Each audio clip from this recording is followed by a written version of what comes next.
Están observando a un médico llamado William Cullen, que intenta curar a sus pacientes de la nueva enfermedad de mediados del siglo XVIII.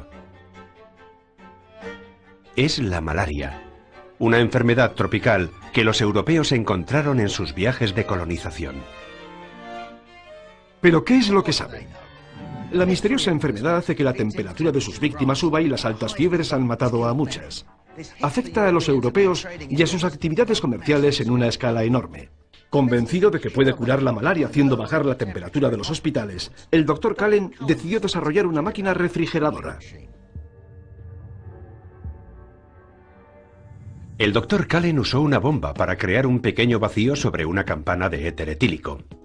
Cuando el éter etílico llega a la ebullición, absorbe el calor de los alrededores de la campana. Como la malaria es propia de zonas tropicales cálidas, el Dr. Cullen planteó la hipótesis de que el aire frío podría curar esta temida enfermedad. Por desgracia, el aire caliente no tiene nada que ver con la malaria, y por eso su máquina refrigeradora acabó desapareciendo de las páginas de la historia. En esas mismas páginas de la historia encontramos ideas olvidadas, patentes de diseños de máquinas creadas para mantenernos frescos. Esta patente se registró en la Oficina de Patentes de los Estados Unidos el 27 de noviembre de 1830. Su creador, James Barron, la llamó abanico movido por un mecanismo. A juzgar por la representación del usuario, la máquina parecía funcionar bastante bien. Esta silla, por otro lado, exigiría un esfuerzo algo mayor. En 1847, el inventor Charles Horst patentó una ingeniosa combinación de un abanico y una mecedora. Al mecerse, se activaba el abanico construido sobre ella. La mitad del siglo XIX fue una época de gran inventiva en lo que se refiere a máquinas de hacer frío.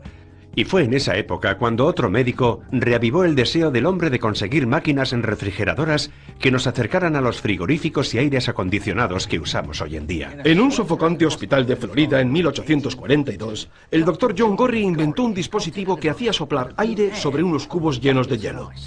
En aquella época se consideraba que los malos aires provocaban enfermedades. El aire frío del Dr. Gorrie era más pesado que el cálido, flotaba bajo los pacientes y salía de la habitación por un agujero del suelo. El Dr. Gorrie creía que el enfriamiento se producía por la rápida expansión de los gases. Creó bombas de fuerza de doble acción. Intentó reducir la temperatura del aire comprimido, incorporando una pequeña cantidad de agua. Esto resultó ser el modesto comienzo del aire acondicionado. ¿Y qué estaban intentando hacer estos hombres? Bueno, lo alucinante es que el frío no se puede crear. Lo que se puede hacer es trasladar el calor de un lado a otro.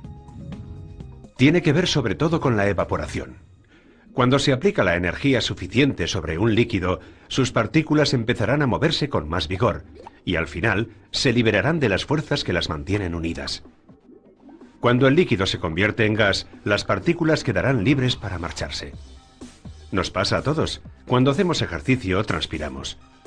Lo que sucede es que el sudor se transforma de líquido en gas, y eso es la evaporación. Pero hace falta energía para hacerlo. Lo que no vemos, que es lo que realmente sucede, es que al transpirar se extrae energía de la zona donde tiene lugar la evaporación, es decir, de nuestra piel. Y eso es lo que nos hace enfriarnos. Pero prepárense porque el hombre dio un paso de gigante. Esta vez, un nombre familiar aparece en escena. Un litógrafo se encontró con que en días calurosos los cambios de humedad hacían que el papel que usaba se expandiera o se contrajera. Buscó y encontró ayuda en Willis Haviland Carrier.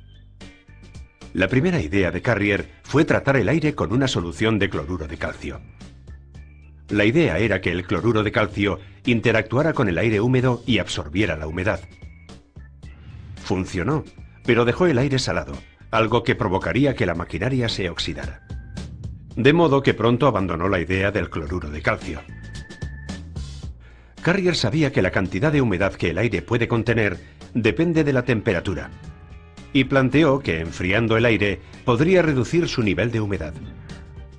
Así que transformó un calefactor haciendo circular aire caliente por su sistema en vez de vapor, y sacó la humedad de las tuberías. A medida que el aire se enfriaba, el exceso de humedad se condensaba en los tubos, y así pudo dar a los impresores el aire que necesitaban a la temperatura y humedad adecuadas. La fortuna debía de estar sin duda de parte de Carrier, porque la respuesta a su problema le llegó cuando estaba esperando al tren. Era una noche bastante fría cuando Carrier estaba esperando en la estación de trenes de Pittsburgh, Pensilvania.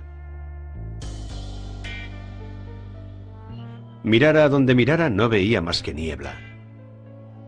Y entonces se dio cuenta de que allí mismo tenía la solución a su problema. Observando la niebla llegó a esta idea radical, de que el aire puede secarse saturándolo con agua. Advirtió que el aire cálido y húmedo puede enfriarse rociándolo con agua fría. Cuanto más frío sea el aire, menor vapor de agua puede contener. El exceso de vapor de agua se condensa como niebla artificial, que puede ser retirada, de modo que aunque el aire frío esté saturado, es en realidad muy seco. Su dispositivo estaba pensado originalmente para controlar la humedad, pero sus efectos secundarios prácticos fueron que también enfriaban y limpiaban el aire en el proceso. Era, en resumen, un aparato de aire acondicionado. Carrier tuvo su momento de eureka en la estación de tren. Casualmente, el negocio ferroviario fue una de las primeras industrias que se benefició de su invento. En 1930, Carrier diseñó una unidad de aire acondicionado más pequeña para trenes, que se probó en un vagón-restaurante de la línea de Baltimore a Ohio. Debió de ser el comienzo de los hoteles sobre ruedas. Desde que se inventó, el sistema de aire acondicionado ha formado parte de negocios muy florecientes. El primer aire acondicionado industrial que Carrier instaló fue para una empresa editorial de Nueva York. El aire húmedo que producía la unidad de aire acondicionado era necesario para evitar que se encogieran las remesas del papel y que se secara la tinta. Muy pronto otras industrias descubrieron que el aire acondicionado les venía muy bien para aumentar la eficiencia productiva. La industria del tabaco la usó para establecer un límite de humedad para las hojas de tabaco. Y la industria textil usó el aire acondicionado para elevar la humedad de sus fábricas, al descubrir que hacía que su hilo de coser fuera más fuerte.